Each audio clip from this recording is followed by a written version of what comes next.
In the previous lecture we obtained the Friedel sum rule, and we also showed how you can actually get the screening constant of screen Coulomb potential by first computing the phase shifts for different eta L as a function of lambda and finding the lambda which actually satisfies the sum rule. So, that way you can actually get the screen Coulomb potential.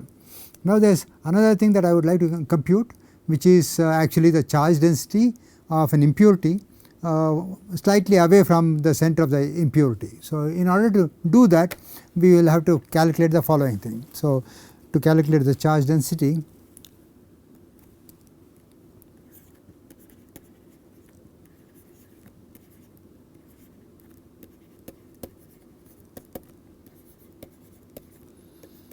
due to the impurity at large distances.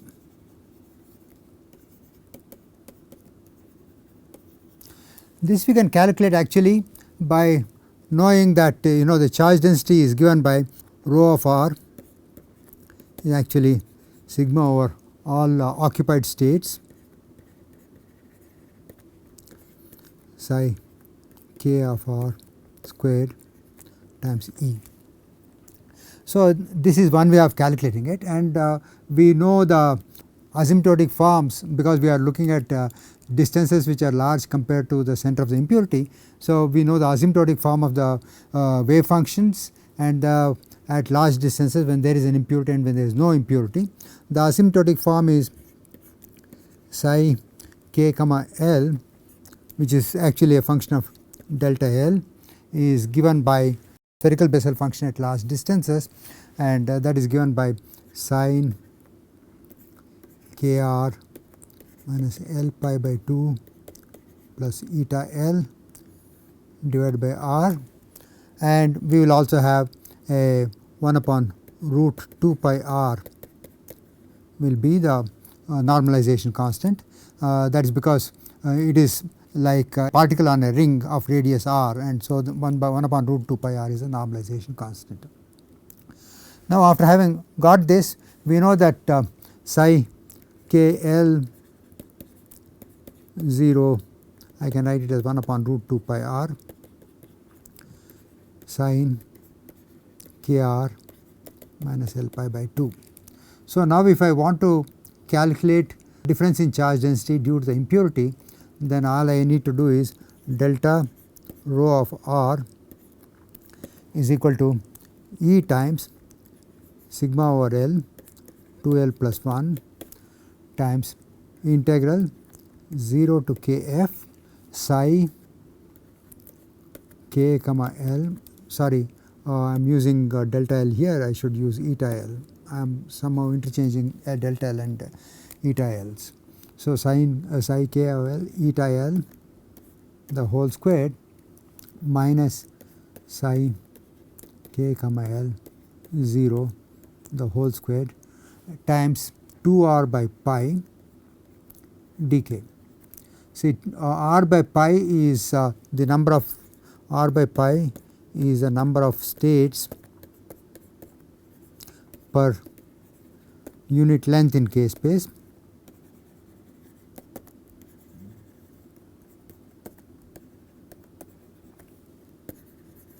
and we have a factor of 2 comes from spin of the electron.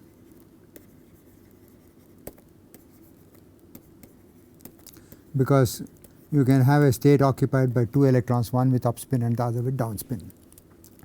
So, we can write down this one as E by 2 pi r into r by pi into 2r by pi times sigma over L 2L plus 1 integral 0 to kf sin squared kr minus L pi by 2 plus eta L minus of sin squared kr minus L pi by 2 times dk. and I have a 1 by r squared term here, because 1 by r squared, because the wave function these are spherical waves. So, I will have this quantity as E by pi squared sigma over L 2L plus 1 integral 0 to kf. I can write down the sine squared functions as theta as in terms of cosine 2 theta. That is, what will happen is I can write it as 1 minus cosine 2 kr minus L pi plus 2 eta L minus 1 minus cos 2 kr minus L pi dk. We can do the following manipulations, this divided by r squared. Okay, this I can write it as E by pi squared sigma over L 2L plus 1 integral 0 to kf. So, this I will have minus cosine 2 kr minus L pi plus 2 eta L minus of cosine 2 kr minus L pi dk, and this of course we have 1 upon r squared. So, I just cancel the ones, and this will give me E upon pi squared sigma over L 2L plus 1 integral 0 to kf. Now, what I am going to do is I am going to expand cos 2 kr minus L pi plus 2 eta L in terms of this angle. I will take 2 kr minus L pi as one angle and 2 eta L as another angle, and I expand it. So, that I will get the following minus cos 2 kr minus L pi times cos 2 delta L cos 2 eta L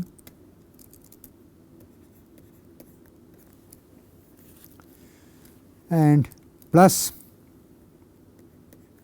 sin 2 kr minus L pi into sin 2 eta L. This minus of minus is now it will become plus. So, minus of minus, so this should have been plus. So, I will have plus cosine 2 kr minus L pi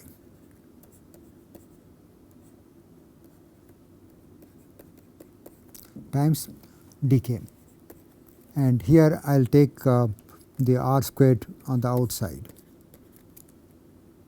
Now, this I can write in the form E upon pi squared sigma over L 2L plus 1.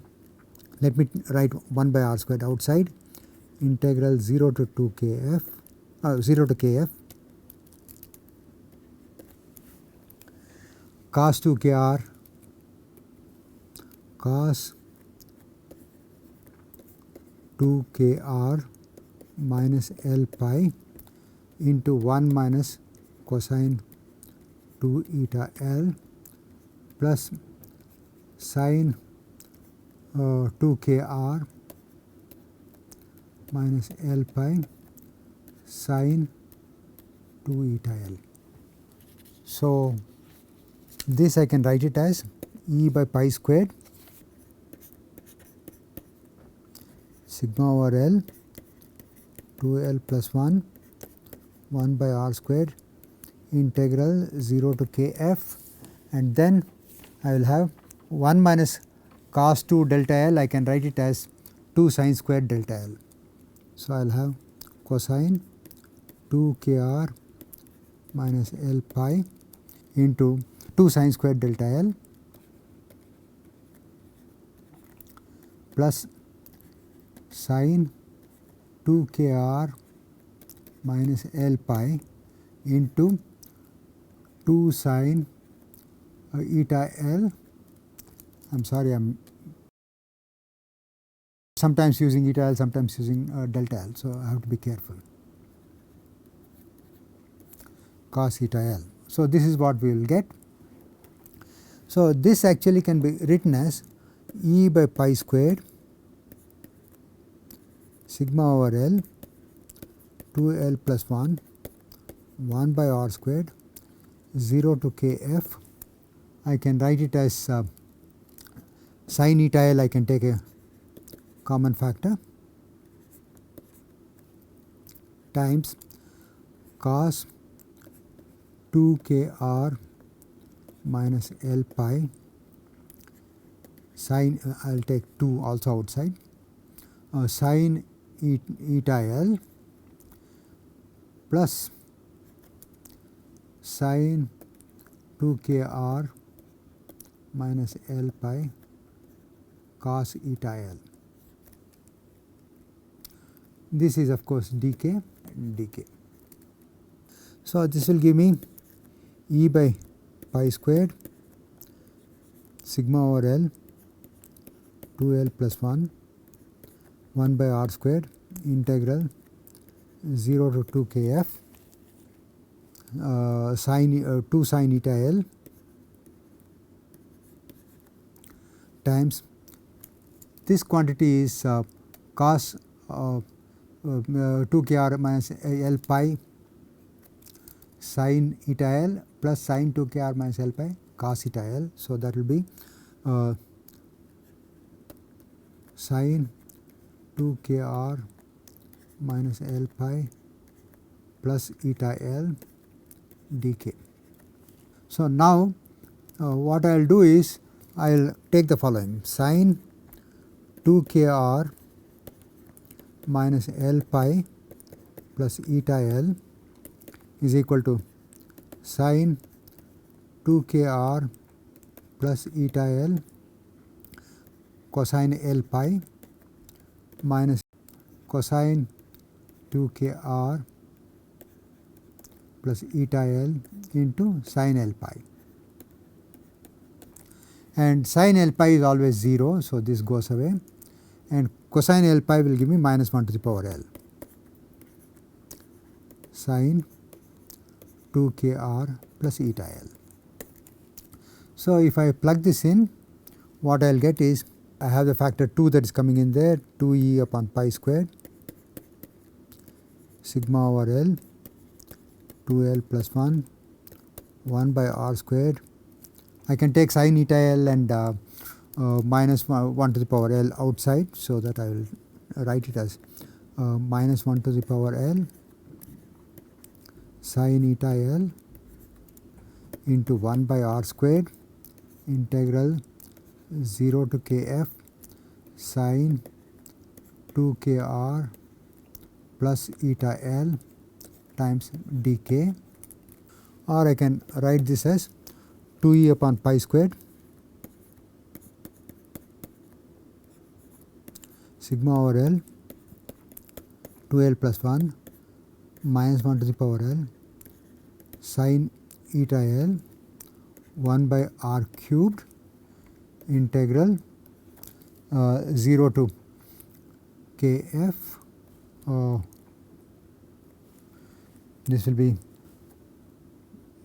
you put the appropriate limit k. I will make the substitution kr is equal to kappa, so that when integrating over k, so this will be when k is equal to kf, kappa is equal to kappa kf times r. Okay.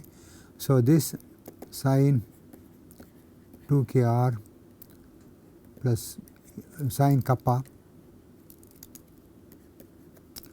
plus eta L d kappa, and this integration will just give me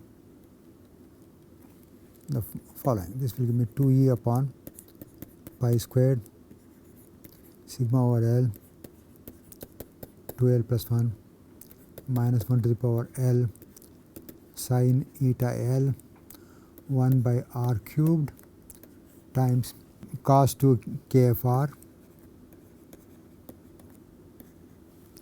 plus eta L.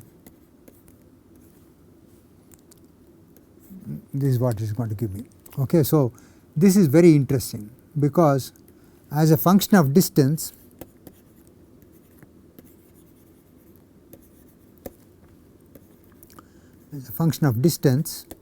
what we see is that the charge density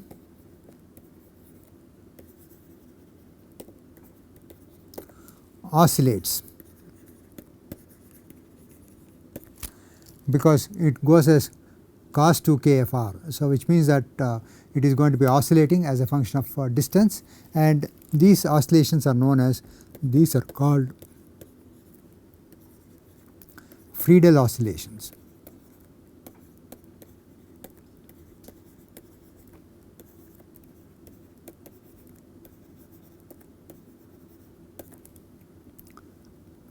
And Friedel oscillations are actually seen in real systems. Friedel oscillations are observed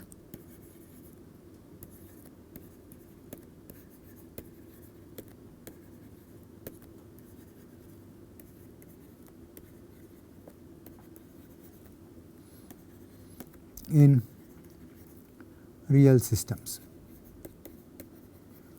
So, that vindicates our treatment of scattering of the conduction electrons by the spherical impurity.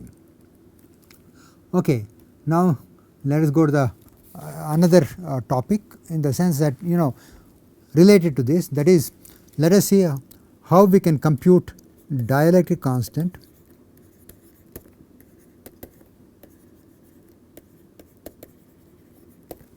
of an electron gas quantum mechanically. Classically we had done that before, but now we will do it quantum mechanically.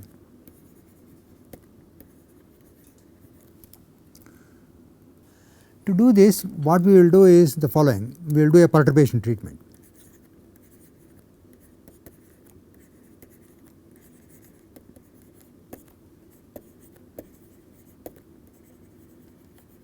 As usual, we have H naught is equal to minus h cross squared by 2m squared, and we have E of k naught is equal to h cross squared k squared by 2m, and psi k naught is equal to e to the power I k dot r with appropriate normalization constant 1 upon root v or whatever. I will not carry that through. Now, I will put a perturbation. Let there be a perturbation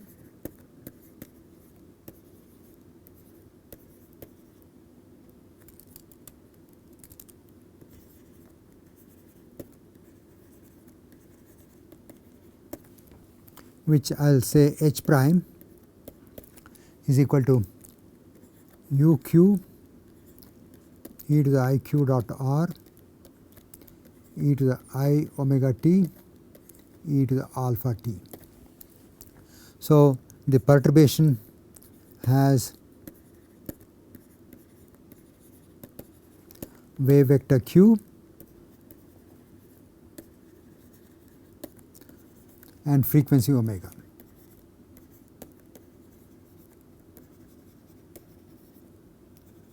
So, we will just calculate for this particular perturbation. For this, what happens is that my wave function psi of r comma t, which was actually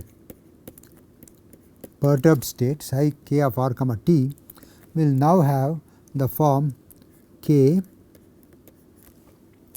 plus b k plus q. That is actually a first order correction of function of time times k plus q. Okay, so this can actually be calculated from first order perturbation theory, time dependent first order perturbation theory.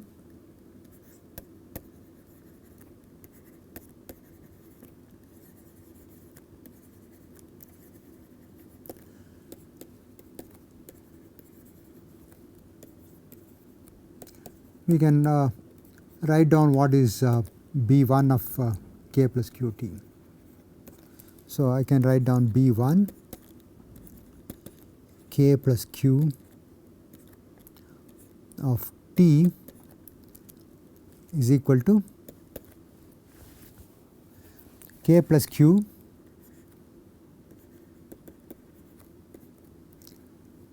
h prime, which is a perturbation. I don't know whether I called it h prime here. Yeah, I have called it h prime there, times k divided by E k minus E k plus q plus h cross omega minus I h cross alpha. So, this is something that you can look up Schiff quantum mechanics or Merzbacher quantum mechanics, and you can get this expression quite easily. So, this I can actually write it in the form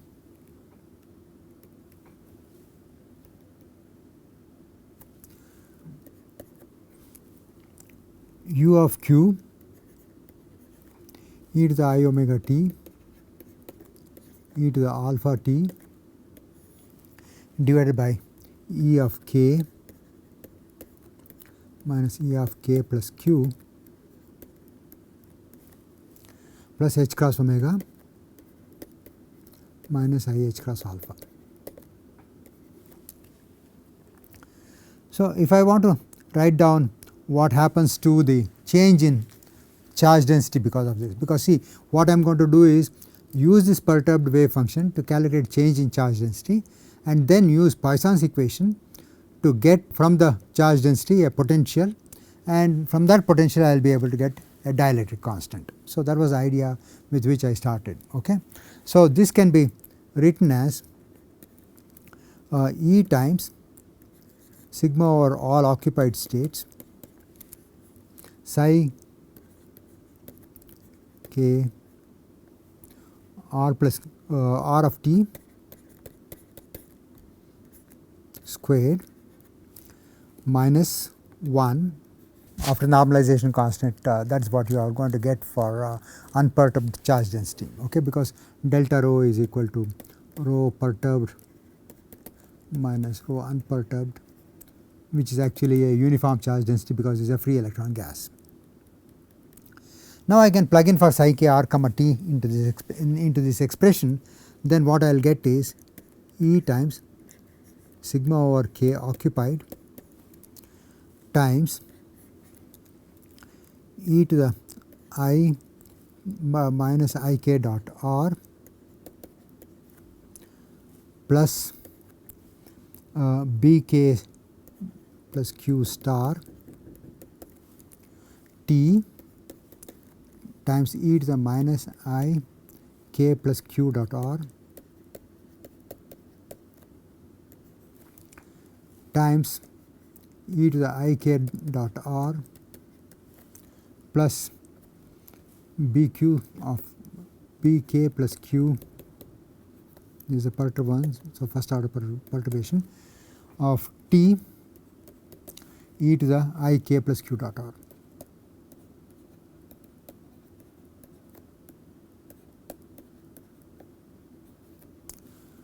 Minus 1.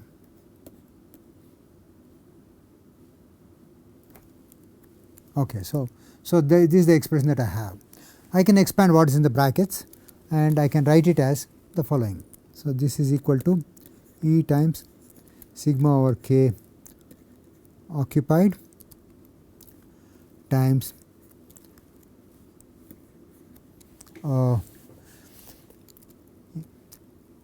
bk plus qt, first order correction, e to the iq dot r plus bk b star 1 k plus qt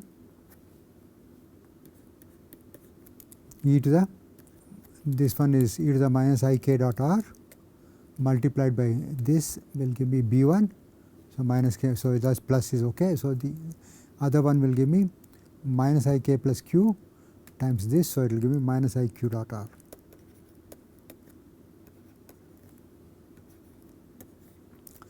Ignoring the terms of higher order in B.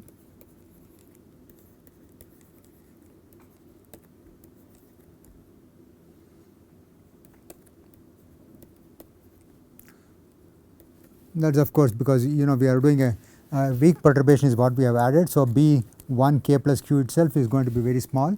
So, the square of that can be neglected. So, after having done this, now we can do the following. If the perturbation that we have applied takes the form, see, let us go back here, you will see this. So, we have u q e to the I omega t e to the I alpha t is already there. So, if the perturbation is, if the perturbation takes a real form, okay,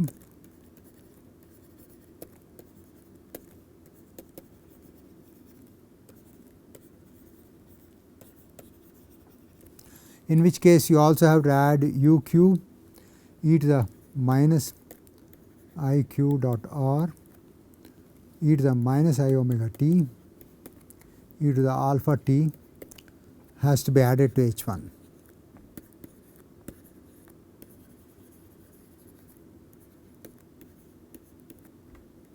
Or H prime. So, if we did this, then the charge density for this real perturbation will be given by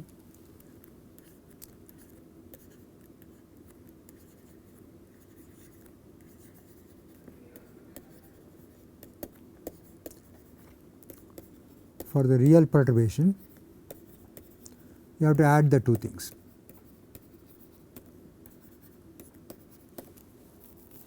Is delta rho is equal to E times sigma over k occupied u q divided by epsilon k minus epsilon energy k plus q plus h cross omega minus I h cross alpha t, I h cross alpha rather, plus u naught or u q divided by E k minus E k minus q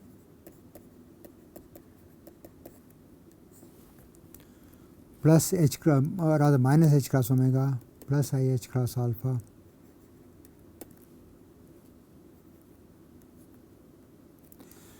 the whole thing is multiplied by e to the I q dot r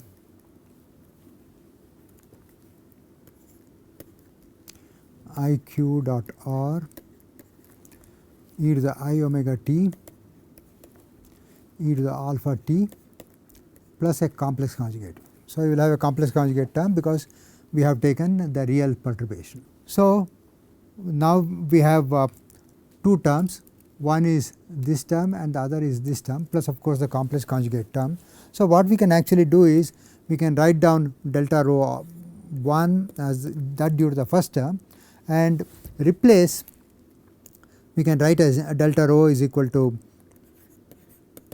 delta rho 1 plus delta rho 2 plus complex conjugate. Okay. So, and what we can do is replace sum over occupied states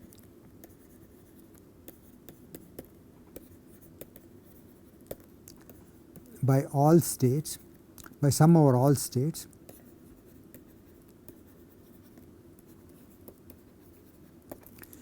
by using a Fermi-Dirac distribution function, by using a Fermi-Dirac distribution function.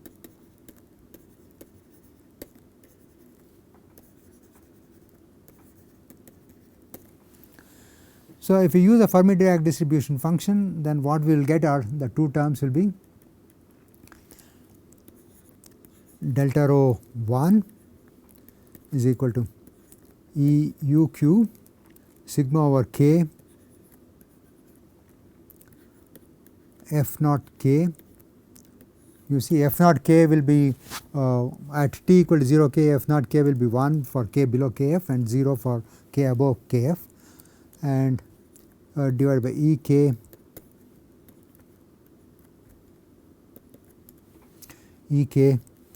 minus of ek plus q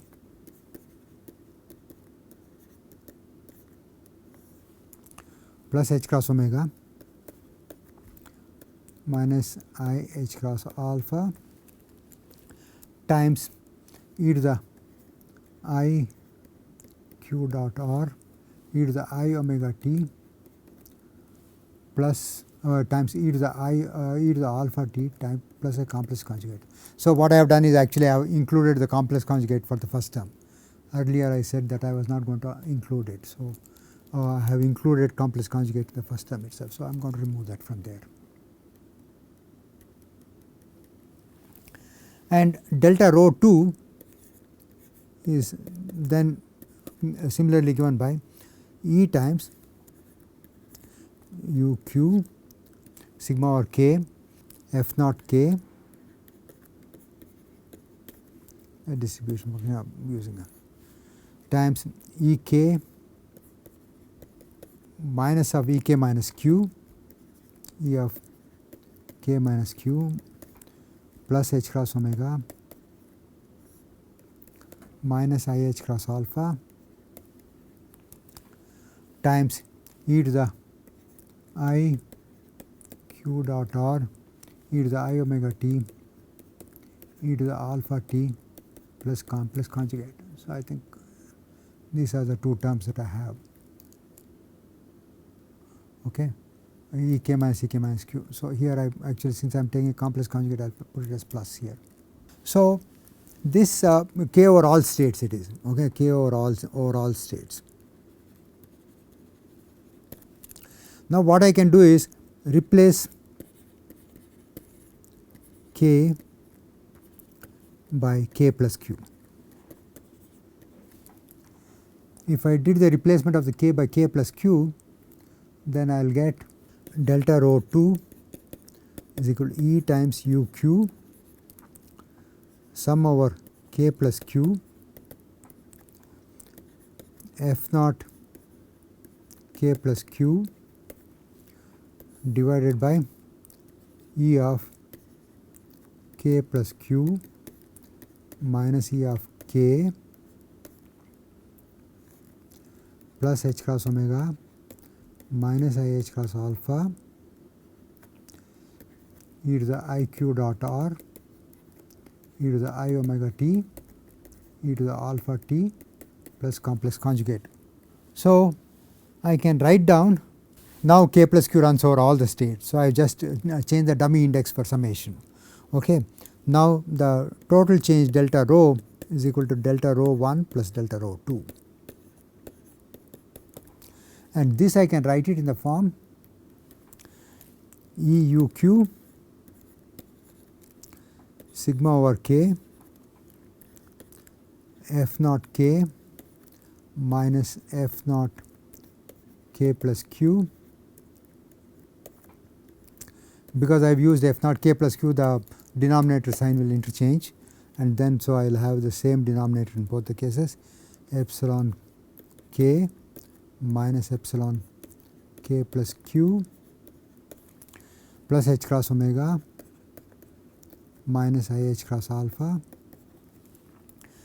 This multiplied by e to the I q dot r e to the I omega t e to the alpha t plus complex conjugate. So, this will be the form of delta rho. I will take it from here when I go to the next lecture, and then show you how we can get a self consistent potential which gives rise to this charge density distribution. So, we will again discuss it in the next class. Thank you.